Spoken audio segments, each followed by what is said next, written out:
Thank you. Thank you so much. Thank you. Please be seated. Thank you, Chuck, for that kind introduction, for your years of proud service, not only as a police officer, but for all the advocacy that you do on behalf of law enforcement and their families. I want to thank the entire Fraternal Order Police and its leadership, including Jim Pasco and Linda Henney, for everything that you do to support those who protect and serve. Let me also say that as we gather here today, our prayers remain with the families of our Marines and 2 Nepalese soldiers, now that the wreckage of their helicopter has been found in a remote part of Nepal. They went to that remote land to help people who suffered devastating losses in the terrible earthquake. They represent a truth that guides our work around the world. When our friends are in need, America helps.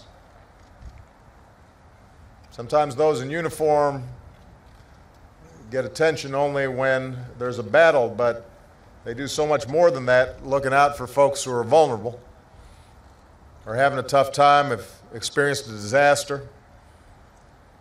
And it can involve great risk and great sacrifice. And we give thanks to all our fellow Americans, military and civilian, who reflect the very best of American leadership around the world. The world's better for them.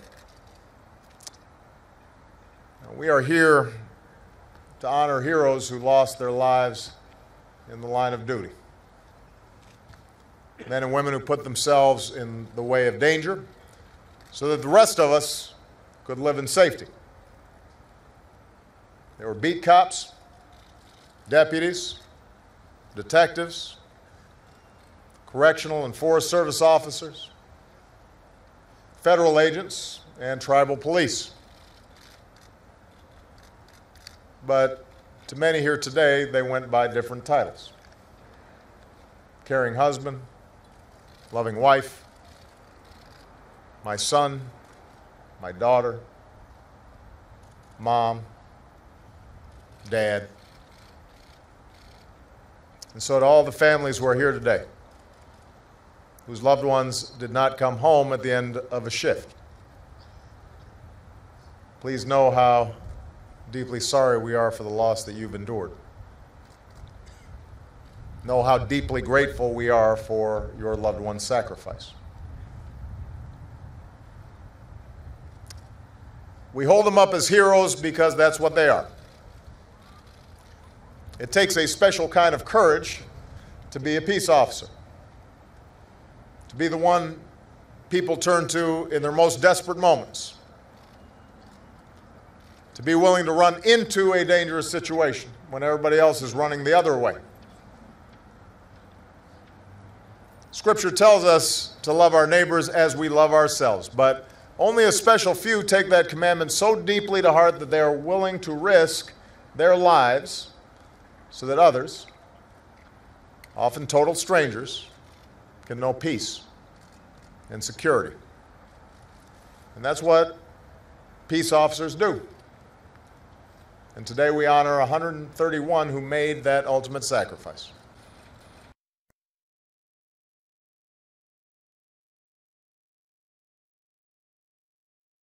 Father to 7 children,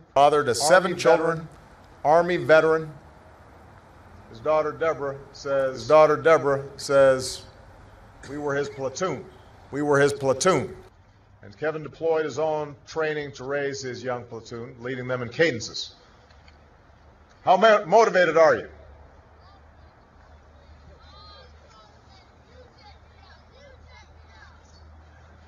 They were motivated, highly motivated.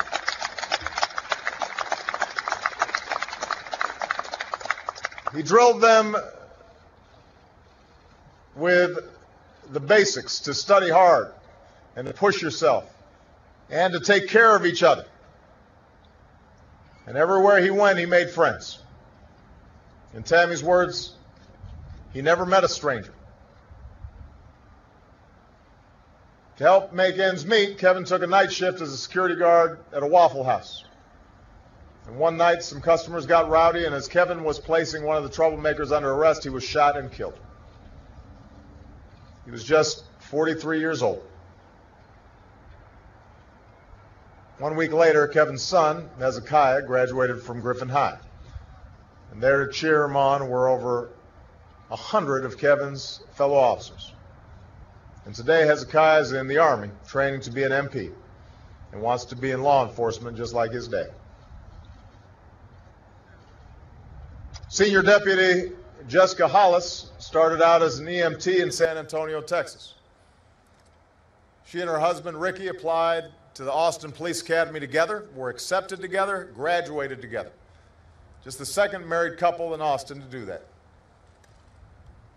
Jessica eventually joined the Travis County Sheriff's Office, where she became a senior deputy and member of the prestigious dive team. She was a fierce animal lover. If she drove by a turtle trying to cross a road, she'd slam on the brakes and carry it gently on to the other side.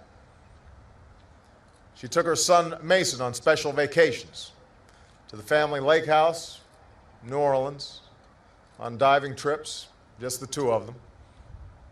And last September, after heavy rains, Jessica went out to check for civilians trapped in rising water.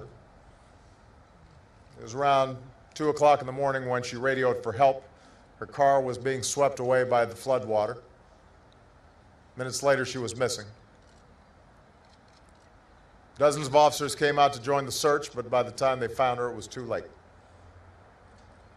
More than 1,000 people attended Senior Deputy Hollis's funeral. And there, Travis County Sheriff Greg Hamilton made sure to tell all his officers that he never had a chance to say something to Jessica. I love each and every one of you, and I'll do anything for you. Officer Roberto Sanchez's parents brought him to California from Mexico when he was just 4 years old. It was his first trip on an airplane, and that airplane is what brought him to America. So he began to collect model airplanes. He took his high school sweetheart, Sonia, on plane spotting dates. He even worked as a freight carrier at Orange County's John Wayne Airport. But he always had one big dream, to be a police officer. When he joined the LAPD, friends say it was one of the happiest days of his life. He lived within walking distance of his parents. He volunteered at the school where his niece teaches kindergarten. He married Sonia, his high school sweetheart, and his partner on the force was his best friend, so life was good.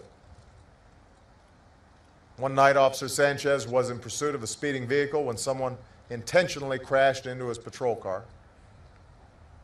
He was the third Los Angeles police officer killed in a crash in just 2 months.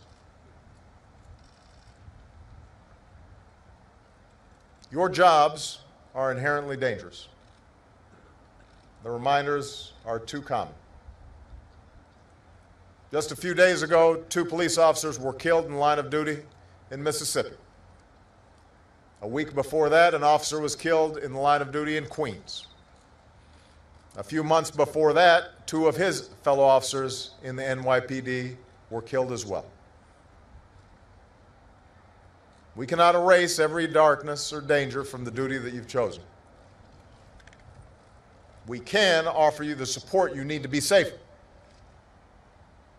We can make the communities you care about and protect safer as well.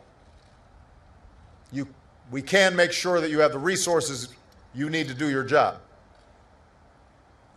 We can do everything we have to do to combat the poverty that plagues too many communities in which you have to serve. We can work harder as a nation to heal the rifts that still exist in some places between law enforcement and the people you risk your lives to protect. We owe it to all of you who wear the badge with honor. And we owe it to your fellow officers who gave their last full measure of devotion. Most of all, we can say thank you. we can say we appreciate you. And we're grateful for the work that you do each and every day. And we can thank the families who bear the burden alongside you. On behalf of the American people,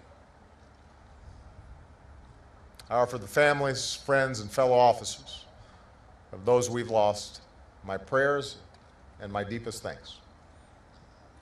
We could not be prouder of them, more grateful for their service. We could not be prouder of you and all who work so hard to keep us safe. May God bless and keep the fallen. May He comfort the mourning. May He protect the peacemakers. And may He bless the United States of America.